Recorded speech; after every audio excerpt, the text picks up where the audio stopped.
좋으신 하나님, 오늘도 우리에게 생명을 주셔서 하루를 살아갈 수 있는 기회를 주시고 하루의 첫 시간으로 이 새벽을 구별케 하셔서 먼저 하나님께 나아가 주의 뜻을 구하고 주의 말씀을 구하게 하심을 감사드립니다. 이 시간 오직 하나님께만 영광을 올려드리오니 들어지는 모든 심령 위에 친히 임재하여 주셔서 하나님의 기쁨이 되고 하나님의 복이 되게 하여 주시옵소서. 고백하기는 언제나 우리는 어리석고 연약하여서 주시는 하나님의 뜻을 깨닫지 못하고 주시는 말씀대로 살지도 못했습니다. 더욱이 날마다 하나님은 은혜로 우리를 이끌어 주시고 보호해 주시지만 우리는 영적 무지함과 게으름으로 인해 여전히 죄 가운데서 헤매고 있음을 고백하오니 용서하시고 회복해 하시는 하나님, 이 시간 우리를 용서해 주심으로 주님의 그 십자가의 보혈로 정결케 하시고 우리의 어두워진 영의 눈을 열어주셔서 하나님의 자녀된 삶을 살아가기에 부족함이 없게 하여 주시옵소서.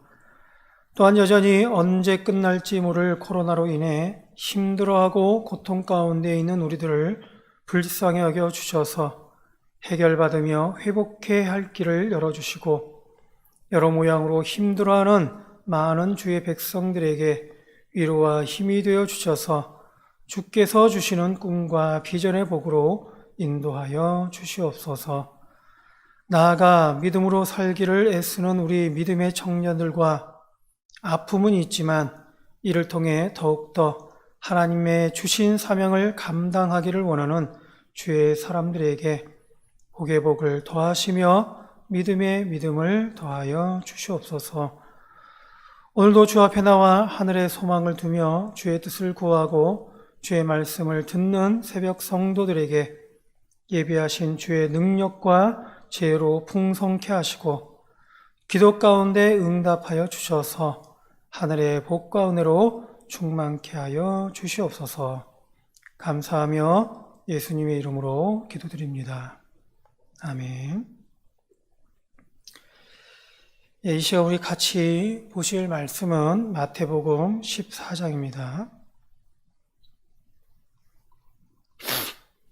마태복음 14장 1절에서 12절까지 말씀입니다.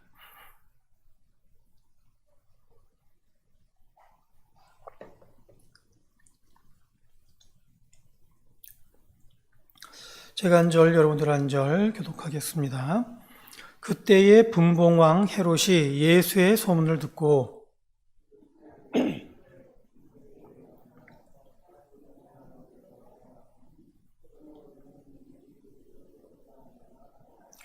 전에 헤롯이 그 동생 빌립의 아내 헤로디아의 일로 요한을 잡아 결박하여 옥에 가두었으니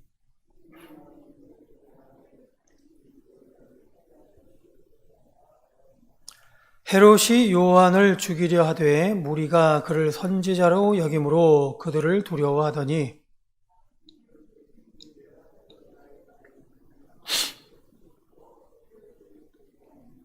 헤롯이 맹세로 그에게 무엇이든지 달라는 대로 주겠다고 약속하거늘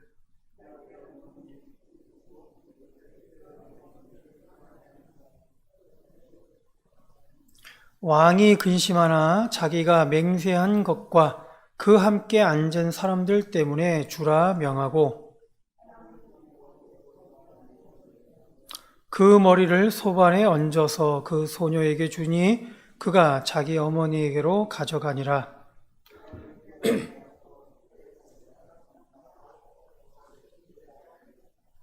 아멘. 네. 오늘 말씀에는 세 인물이 나옵니다.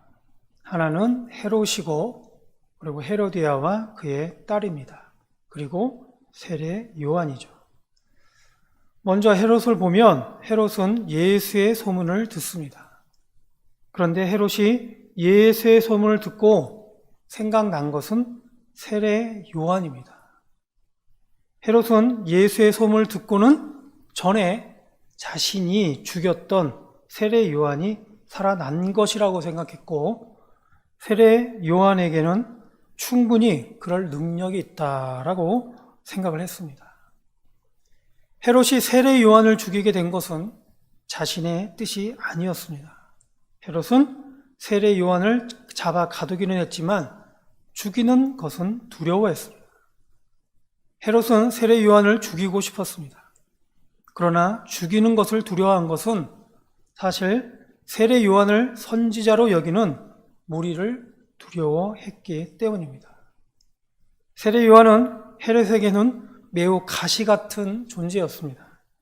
세례 요한은 헤롯의 잘못된 결혼을 계속 지적을 했습니다.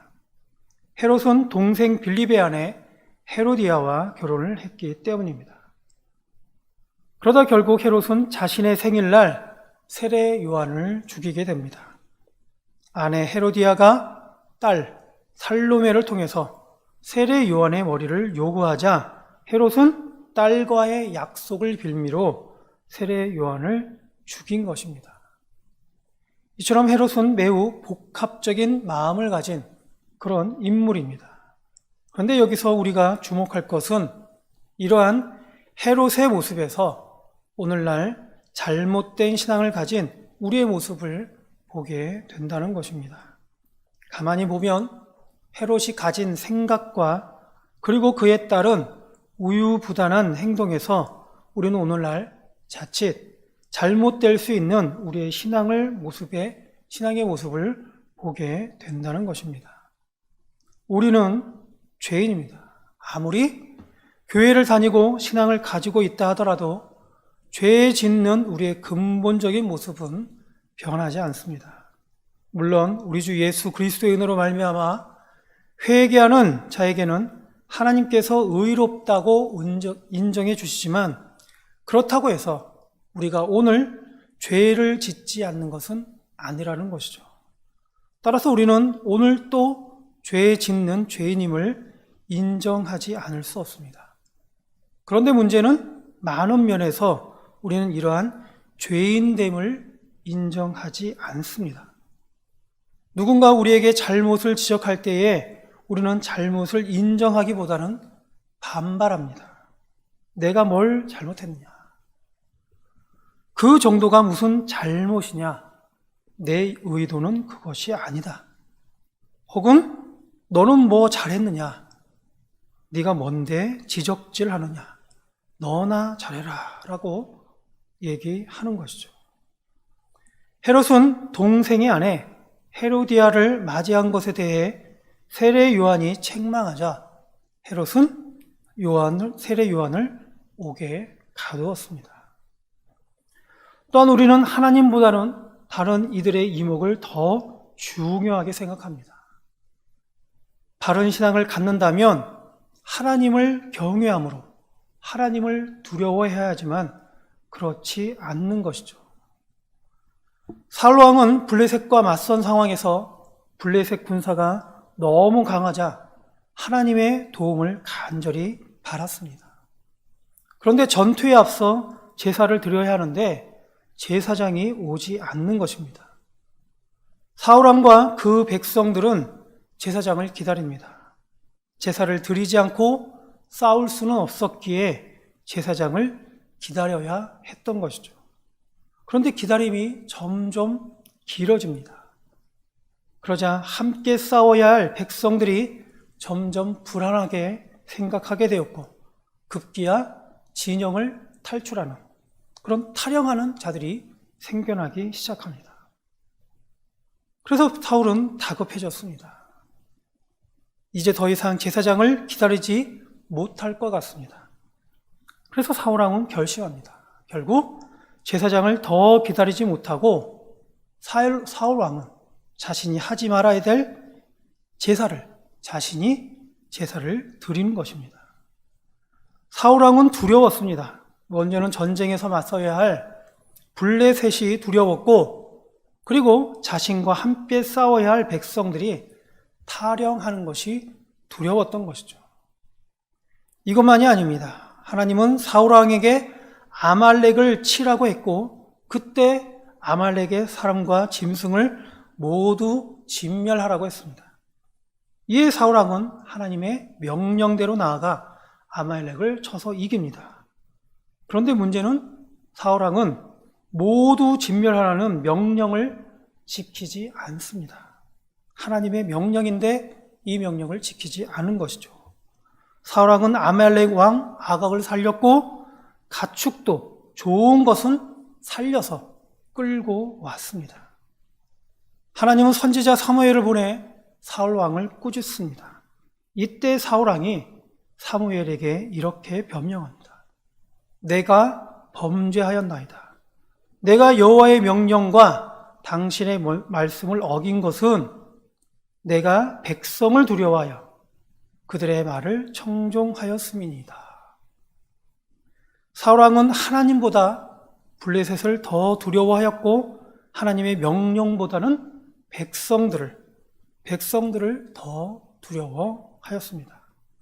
하나님은 이런 불순종하는 사울을 버리신 것이죠. 하나님보다 사람을 더 두려워하는 것은 파멸의 길과 같은 것입니다. 그래서 잠언에서는 사람을 두려워하면 올무에 걸리게 되거니와 여호와를 의지하는 자는 안전하리라 라고 말씀하고 있습니다. 둘째로 헤로디아와 그 딸에게서도 우리의 잘못된 모습을 봅니다. 헤로디아는 헤롯이 하지 못하는 일을 부추깁니다. 죄를 직접 짓지 않았어도 부추겨 죄 짓게 하는 것도 큰 죄인 것이죠. 헤롯은 세례 요한을 차마 죽이지는 못했습니다. 세례 요한을 선지자로 알고 있는 백성들이 두려웠기 때문에 헤롯은 세례 요한을 감옥에 가두기만 한 것입니다. 그런데 헤로디아는 달랐습니다. 헤로디아는 기회를 봅니다. 세례 요한을 죽이려는 마음으로 헤로디아는 세례 요한을 죽일 수 있는 기회를 본 것입니다. 헤롯의 생일 때가 되어 잔치가 벌어졌을 때 헤로디아는 이때다 싶었고 딸 살로메의 춤을 보고 좋아하는 헤롯에게 약속을 받아냅니다. 세례 요한의 목을 달라고 한 것이죠. 죄를 부추겨 죄짓게 하는 것도 죄임을 우리는 알아야 합니다. 또한 헤로디아의 딸과 같이 죄 짓도록 사주를 받아서 그런 매개체 역할을 하는 것도 같은 죄인 것이죠. 헤로디아와 그의 딸 살로메는 죄를 직접 짓지는 않았다고 하더라도 죄 없다라고 할 수가 없습니다. 죄를 방조하거나 죄 짓도록 유도하는 모든 것도 죄인 것이죠. 사도신경에 본디오 빌라도에서 명시하고 있습니다. 본디오 빌라도가 예수님을 직접 채찍질하지 않았고 십자가에 직접 단 것은 아니지만 그의 책임하에 있었기 때문에 예수님의 고난과 죽음에 있어 본디오 빌라도에게 그 책임을 묻는 것입니다. 많은 이단과 사이비의 교주들이 교리적으로 잘못된 것은 물론이고 윤리적으로도 정말 해서는 안 될 만행을 저지르고 있지만 그와 함께한 자들은 그런 교주라는 그 권위에 눌려 차마 잘못된 것을 말하지 못한다고 합니다. 헤로디아는 그의 딸을 통해 헤롯에게 세례 요한의 머리를 요구하였고 헤롯은 요한의 목을 베어 그의 딸에게 주었습니다. 그리고 그 딸은 어머니 헤로디아에게 그것을 가져다 주었습니다.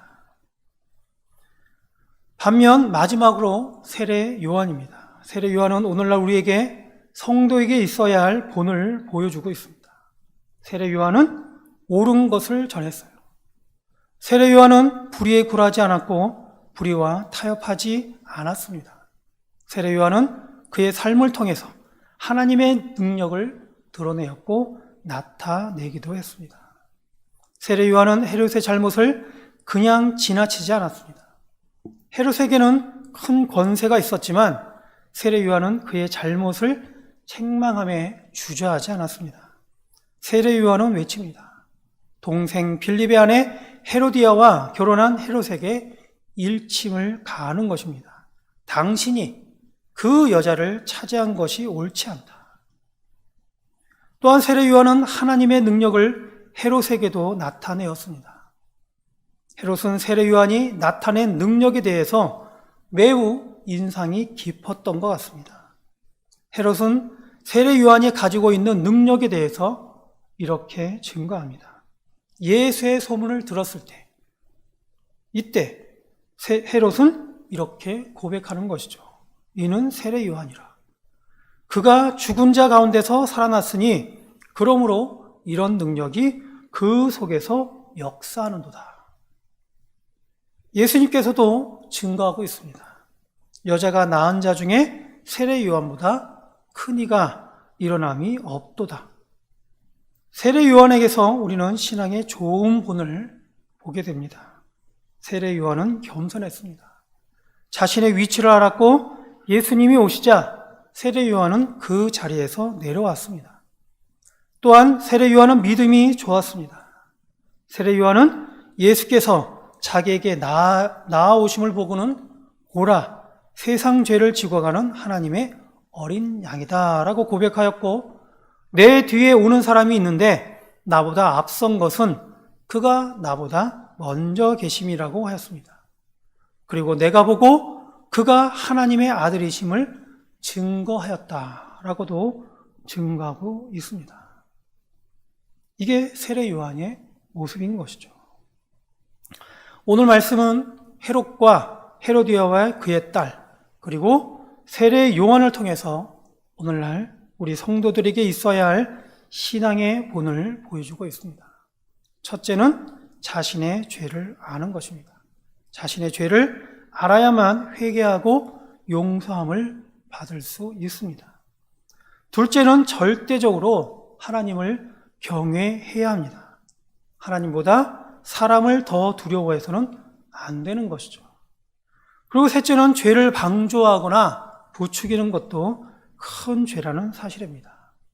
그리고 넷째는 성도에게서 하나님은 그 능력을 드러내고 나타낸다라는 사실입니다. 이처럼 하나님의 성도된 자로서 세례 요한과 같이 담대한 믿음과 함께 하나님의 능력을 나타내는 그러한 저와 여러분이 되어야 할 것입니다. 따라서 이 시간 저와 여러분은 하나님의 성도로서 하나님 앞에 하나님의 그 능력을 드러내고 나타낼 수 있는, 그래서 또 하나님의 복된 길로 나아갈 수 있는 저와 여러분이 될 수 있기를 주의 이름으로 축원드립니다. 기도하겠습니다. 사랑의 하나님, 오늘도 우리에게 말씀을 통하여 깨닫게 하시니 감사드립니다. 주신 말씀과 같이 하나님을 경외하는 자 되게 하시고 죄에 대해서는 겸손케 하시며 늘 우리의 인생에서 하나님의 능력을 드러내고 나타내는 삶을 살게 하여 주시옵소서. 그래서 오늘도 하나님과 늘 동행하는 가운데 하나님께서 예배하시고 주시고자 하시는 하나님의 복된 길로 나아가게 하여 주셔서 믿음의 승리를 또한 이루게 하여 주시옵소서. 감사하며 예수님의 이름으로 기도드립니다. 아멘.